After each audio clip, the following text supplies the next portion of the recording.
Hello guys, welcome back to my channel. ഇന്ന് നമ്മൾ ചെയ്യാൻ പോകുന്നത് സേമിയ ചട്ടിപ്പത്തിരിൻ്റെ റെസിപ്പിയാണ്.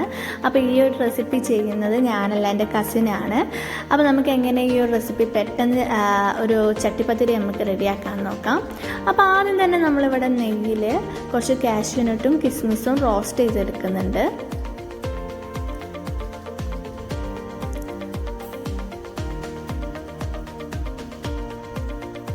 അത് റോസ്റ്റായി വന്നിട്ടുണ്ട്.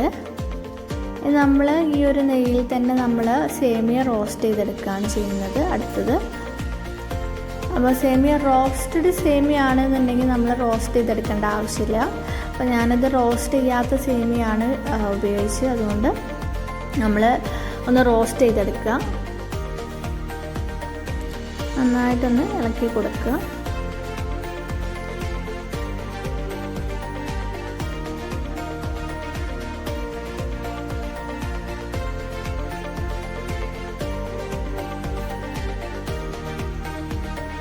അപ്പോൾ നമ്മൾ സേമിയ റോസ്റ്റായി വന്നിട്ടുണ്ട്. അപ്പോൾ ഇനി ഇത് നമുക്കൊന്ന് മാറ്റി വെക്കാം. ഇനി നമുക്ക് അതിലേക്ക് 5 എഗ്ഗാണ് വേണ്ടത്. 5 എഗ്ഗ് നമ്മൾ അതിലേക്ക് പൊട്ടിച്ച് വെക്കാം.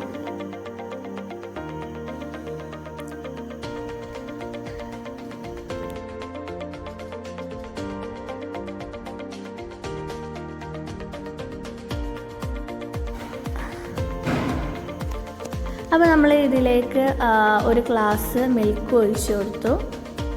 പിന്നെ അതുപോലെ തന്നെ ഈ ഒരു ഗ്ലാസ്സിന് നമ്മൾ പഞ്ചസാരയും ആഡ് ചെയ്ത് കൊടുത്തു. പിന്നെ കുറച്ച് ഏലക്കായി. നമ്മൾ നന്നായിട്ട് ഇതുപോലെ സ്പൂൺ വെച്ചിട്ടൊന്ന് ഇതാക്കി കൊടുക്കുക. ബീറ്ററിൻ്റെ ആവശ്യമൊന്നുമില്ല, നമ്മൾ പെട്ടെന്ന് ചെയ്യാൻ പറ്റിയതാണ്. നമ്മൾ ഇതുപോലെ ഒരു പാൻ എടുത്തിട്ട് അതിൽ നെയ്യ് ഒഴിച്ചിട്ട് ഈ ഒരു മിക്സ് ഇതിലേക്ക് ഒഴിച്ചു കൊടുത്തു. നമ്മൾ കേക്കിൻ്റെ ഷേപ്പിലുള്ള പാനൊക്കെ ഉണ്ടെങ്കിൽ നമുക്ക് കേക്കിൻ്റെ ആ ഒരു ഷേപ്പിൽ കിട്ടും. അപ്പോൾ നമ്മളിപ്പോൾ ആ ഒരു പാൻ ഇല്ലാത്തത് കൊണ്ട് നമ്മൾ ഇങ്ങനെ ഒരു പാൻ എടുത്തിട്ടാണ് ചെയ്യുന്നത്. അതുകൊണ്ട് നമ്മളുടെ ഈ ഒരു ചട്ടിപ്പത്തിരി കുറച്ച് പെരന്നിരിക്കും. അപ്പോൾ നമ്മൾ ഈ റോസ്റ്റ് ചെയ്ത സേമിയ നമ്മൾ ഇതിൻ്റെ മുകളിലേക്ക് ഇട്ടിട്ട് എല്ലായിടത്തേക്കും ഒന്ന് സ്പ്രെഡ് ചെയ്ത് കൊടുക്കുക.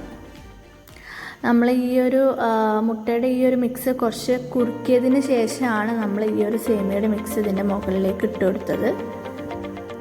ആ ഒരു മുട്ടേൻ്റെ മിക്സ് ഒന്ന് കുറുകി കഴിഞ്ഞതിന് ശേഷമാണ് നമ്മൾ ഈ ഒരു സേമിയ നമ്മൾ ഇതിൻ്റെ മുകളിൽ ഇങ്ങനെ സ്പ്രെഡ് ചെയ്ത് കൊടുക്കുക.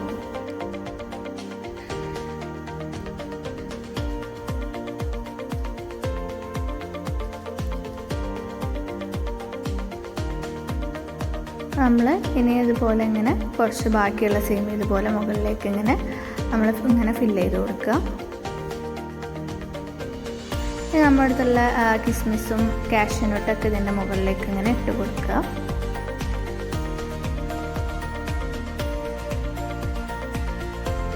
അപ്പോൾ കസിന് വീട്ടിലേക്ക് വന്നപ്പോൾ ഞങ്ങൾ പെട്ടെന്ന് ഒരു സേമിയ ചട്ടിപ്പത്തിരി റെസിപ്പി ചെയ്യാമെന്ന് വിചാരിച്ചു. അപ്പോൾ നമ്മൾ പാൻ മൂടി വെച്ച് അതൊരു 10 മിനിറ്റ് വേവിക്കാൻ വേണ്ടിയിട്ട് വെക്കണം. അതിൻ്റെ ഇടയിൽ നമ്മൾ ഒരു മുട്ട ജസ്റ്റ് ഒന്ന് ബീറ്റ് ചെയ്തിട്ട് നമ്മൾ ജസ്റ്റ് ഒന്ന് ഒരു സ്പൂൺ വെച്ച് ബീറ്റ് ചെയ്തിട്ട് ഇതിൻ്റെ മുകളിലൊന്ന് സ്പ്രെഡ് ചെയ്ത് കൊടുക്കുക.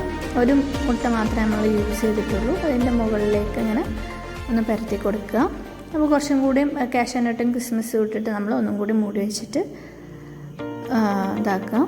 അത് വെന്തിട്ടുണ്ടോയെന്ന് ഒരു ടൂത്ത് പിക്ക് വെച്ചിട്ടൊന്ന് തുറന്ന് നോക്കിയാൽ മതി. അപ്പോൾ നമ്മളൊരു 10 മിനിറ്റ് കഴിഞ്ഞതിന് ശേഷം നമ്മളിതൊന്ന് മറിച്ചിട്ടിട്ടൊന്ന് വേവിച്ചെടുക്കണം. ചട്ടിപ്പത്തിരി റെഡി ആയിട്ടുണ്ട്. അപ്പോൾ നല്ലപോലെ നമുക്ക് കിട്ടിയിട്ടുണ്ട്. നമ്മൾ കേക്ക് ഷേപ്പിലുള്ള പാനൊക്കെ എടുക്കുകയാണെന്നുണ്ടെങ്കിൽ നമുക്ക് നല്ല ഭംഗിയിൽ കിട്ടും. നമ്മൾ ഇപ്പോൾ പരന്ന ഷേപ്പിലുള്ള പാൻ യൂസ് ചെയ്തിട്ടാണ് ഈ ഒരു ഷേപ്പിൽ കിട്ടിയിട്ടുള്ളത്. അപ്പോൾ കസിൻ്റെ ഈ ഒരു സേമിയ ചട്ടിപ്പത്തിരി അതുപോലെ നല്ല ടേസ്റ്റി ആയിട്ടുള്ള പല വെറൈറ്റി അച്ചാറുകളൊക്കെ ഓൺലൈനിലായിട്ട് സെയിൽ ചെയ്യാറുണ്ട്. അപ്പോൾ ആർക്കെങ്കിലും അച്ചാർ നല്ല ടേസ്റ്റി ആയിട്ടുള്ള അച്ചാറൊക്കെ വേണം, ഹോം മെയ്ഡ് ആയിട്ടുള്ള അച്ചാർ വേണമെന്നുണ്ടെങ്കിൽ ഞാൻ അവരുടെ നമ്പർ ഡിസ്ക്രിപ്ഷൻ ബോക്സിൽ കൊടുക്കുന്നുണ്ട്. ആവശ്യമുള്ളവർ ഓർഡർ ചെയ്യുക.